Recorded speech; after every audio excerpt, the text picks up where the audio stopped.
Hey, what's good fam? In this video, I'm going to talk about finger drumming on the Roland SP-404 Mark II. I'll be breaking down things like my pad settings, pad layout, and the sort of stuff I do to warm up and loosen up my fingers before recording a pattern. Then, for the second half of the tutorial, I'm going to walk you through the exercise that I did when I first started finger drumming, which helped me more than anything else to build up my technique and sense of rhythmic feel, especially in the pattern sequencer. But first, I want to give a quick update for those who have been asking me about my next album, Chopsmith Offcuts 3. Well, on Tuesday, I sat in the car and listened to the final masters of the full 16-track beat tape, and today I just received the cover artwork from the great Aeon Mind, who has designed all of the artwork for my Chopsmith Offcuts and Watch Pots Never Boil albums. Long story short, we're on schedule to release this next Thursday, May 25th. So keep an ear out for that if you're into that sort of thing. Right, so I figure the best place to start is to hold Shift plus pad 15 to show you my preferred pad settings. Curve type is set to fixed. I'll come back and explain why in a second. Threshold is set to 1 because I like to have a light touch.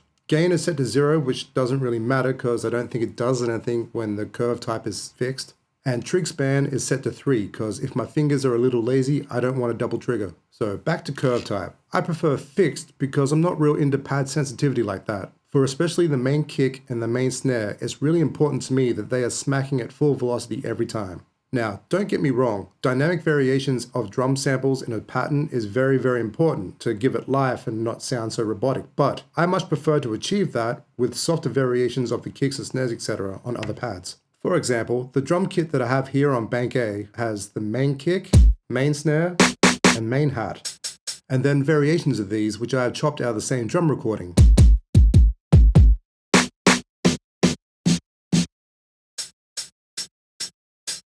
For those of you extremely good looking humans who have copped my Beefy Grit Drum Stash Volume 3 sample pack, this is the Bandan kit. In this pack, most of the drum samples have variations of them for this reason. But then, in a situation where I don't have variations, say I just have this main kick, snare and hat, my go-to move to make variations is to turn on cassette sim with everything set to 0 except for age.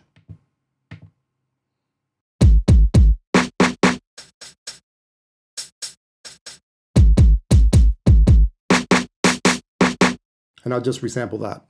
Lower the volume on those and then you got yourself some nice soft variations. Another thing that I might do with the kick is I might put on a super filter with the cutoff at 50 set to low pass filter, and then on bus 2 put that cassette sim in with the same settings as before. Turn that down to about like 80. Resample. Turn this back up before we go any further. Now this one, I'm just gonna make it a little bit shorter. A little bit more. That's cool. So now we got like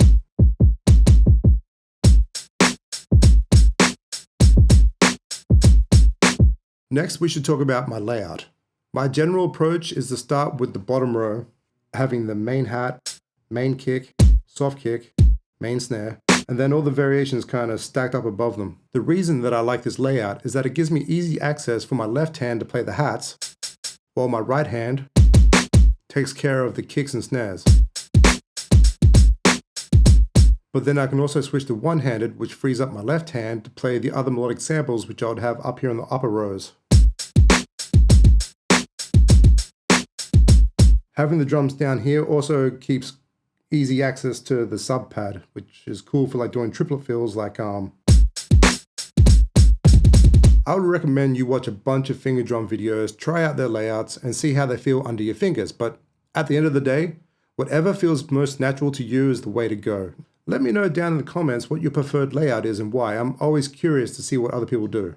Okay, here's the sort of thing I would do to warm up my fingers before I record a drum pattern. Without the metronome, I like to sit on some basic groove to get in the zone.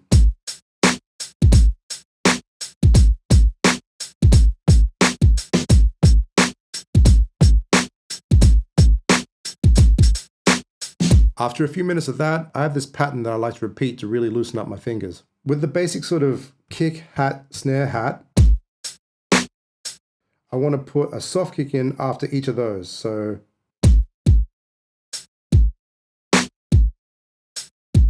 first I start off slow.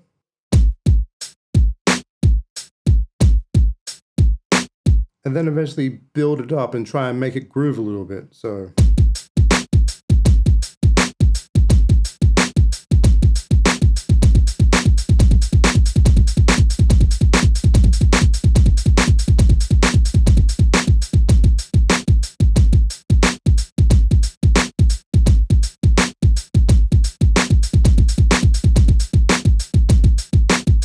And I just sort of speed up and slow down and make it swing and make it straight and just mess around. And by the time I've done that a few times, my fingers feel much looser.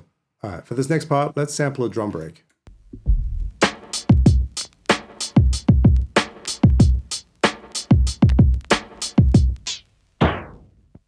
All right, so first thing we're going to do is tap the tempo.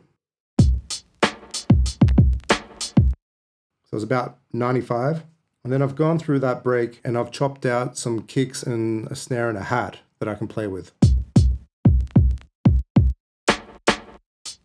Now, this is the exercise that I was talking about before. This is how I started finger drumming. What I would do is sample a drum break, chop it, then try to remake it. Learn how to play it. So the first thing you might want to do is slow it down. We're at 75 BPM now, and I did that to the whole bank. Now, because I've got this kick, which has a hi-hat, and this one, it does not, it means that we can do like a one note at a time. Instead of having a constant hi-hats, we could do like a... All right, so this is just a 1 bar break. There's 4 beats to the bar. We're going to learn it 1 beat at a time, and that's pretty much my process. So first beat is pretty simple.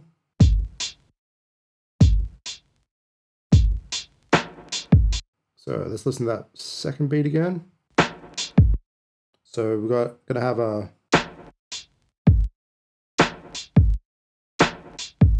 so both those 2 beats together.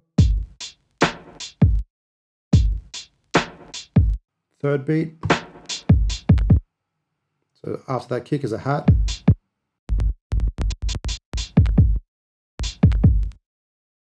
So we'll do that with like a...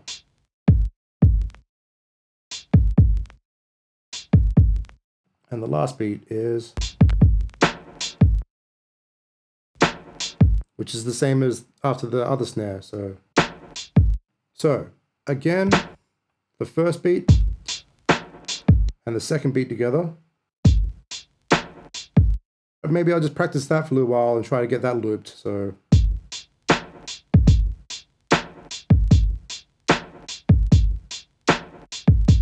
that third beat, it's probably the trickiest part of the whole thing. So I'm going to just practice that ending on a snare, like.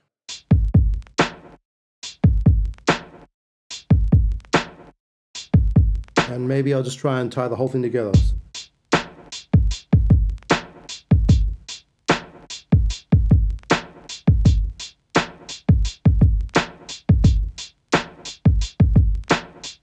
So the next thing I would want to do is practice it at a slow tempo to the metronome in the pattern sequencer.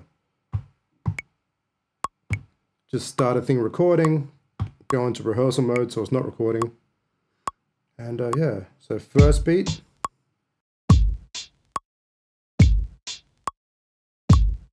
Add the next beat.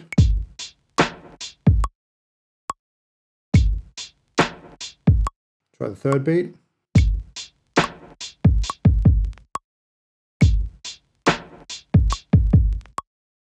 And that's pretty hard, so I'd probably spend a long time doing that before it was stuck in my mind. And now try to add the fourth beat to it on the next round.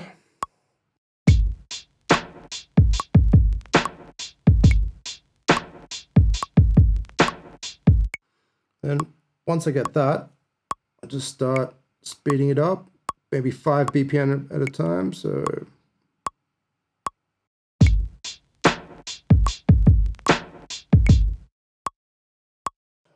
on and so forth, and say, let's see if I can do it at 85.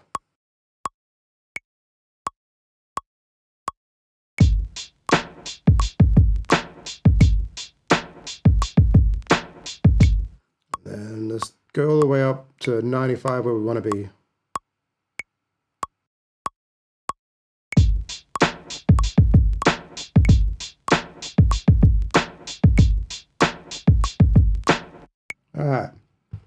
And now the last sort of step to it will be I'll practice recording it. So set up a 1-bar pattern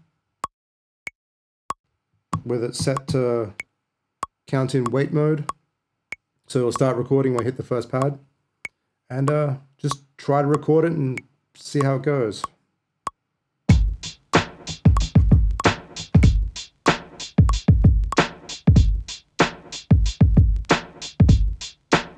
So that didn't go very clean, so I do it again.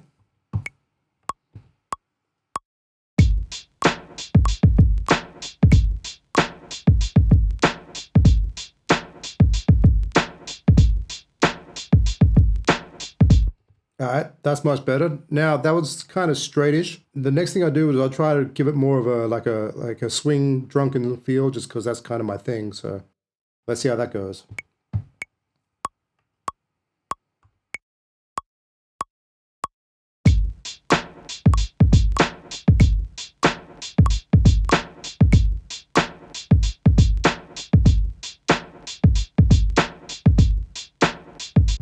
Alright, there's an extra hi-hat in there than what there should have been, but other than that, I thought that worked out pretty well. So of course, that was just playing one note at a time with 2 hands. Then I'd also probably practice that one-handed, so...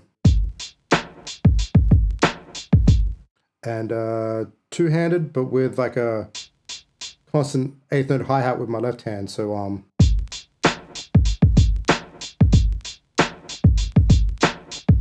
And the reason why, of course, I went to that kick is because those two will sort of phase out if they play at the same time. So, all right. So, yeah, unfortunately, there's no real magic trick on how I was able to develop my technique. It was just a whole bunch of just me sitting in front of the TV, practicing this dumb shit. As always, thanks heaps for watching. If you have any questions about finger drumming or any other like exercises and stuff that you'd like to do, let us know down in the comments. I'm always cool to talk about that sort of stuff. So yeah, take it easy, fam. Laters.